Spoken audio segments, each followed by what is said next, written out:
I was 13 when I first got access to a computer. My parents bought me a Macintosh in 1984 when I was 8 years old. I was in 6th grade. I learned to code in college. Freshman year, first semester, intro to computer science. I wrote a program to play tic-tac-toe. I think it was pretty humble beginnings. I think the first program I wrote asked things like, what's your favorite color?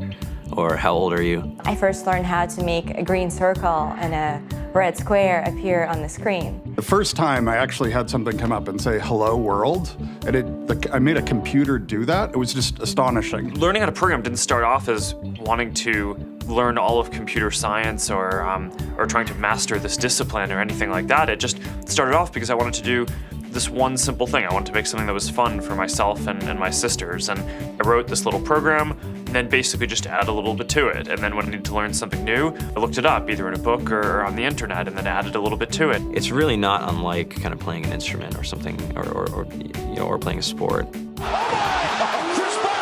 It starts out being very intimidating, but you kind of get the hang of it over time. Coding is something that can be learned, and I know it can be intimidating. A lot of things are intimidating, but what isn't? A lot of the coding that people do is actually fairly simple. It's more about the process of breaking down problems than sort of coming up with complicated algorithms as people traditionally think about it. You don't have to be a genius to know how to code. You need to be determined. Addition, subtraction, that's about it. You should probably know your multiplication tables. You don't have to be a genius to code. Do you have to be a genius to read? Even if you want to become a race car driver or play baseball or build a house, all of these things have been turned upside down by software. What it is computers are everywhere. You want to work in agriculture? Do you want to work in entertainment? Do you want to work in manufacturing? It's just all over.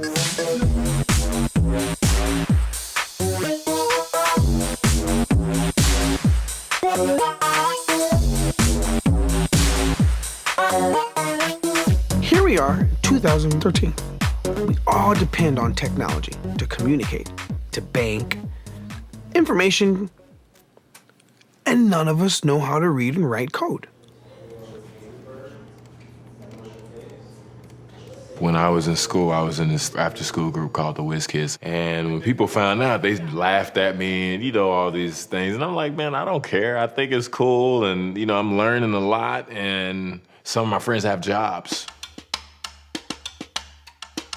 Our policy is literally to hire as many talented engineers as we can find. The whole limit in the system is just that there just aren't enough people who are trained and have these skills today. To get the very best people,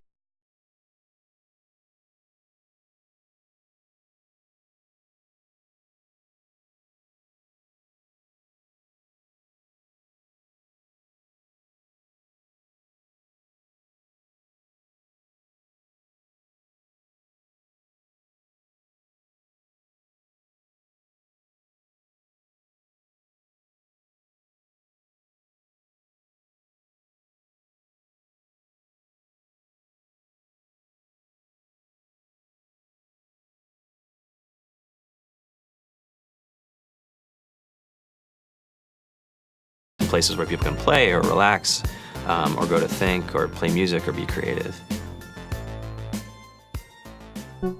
Whether you're trying to make a lot of money or whether you just want to change the world, computer programming is an incredibly empowering skill to learn. I think if someone had told me that software is really about humanity, that it's really about helping people by using computer technology, it would have changed my outlook a lot earlier. To be able to actually come up with an idea and then see it in your hands and then be able to press a button and have it be in millions of people's hands. I think we're the first generation in the world that's really ever had that kind of experience.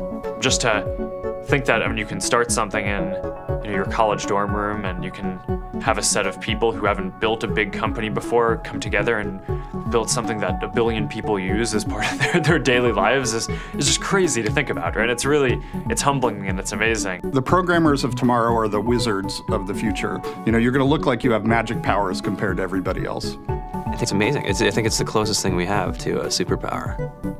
Great coders are today's rock stars. That's it.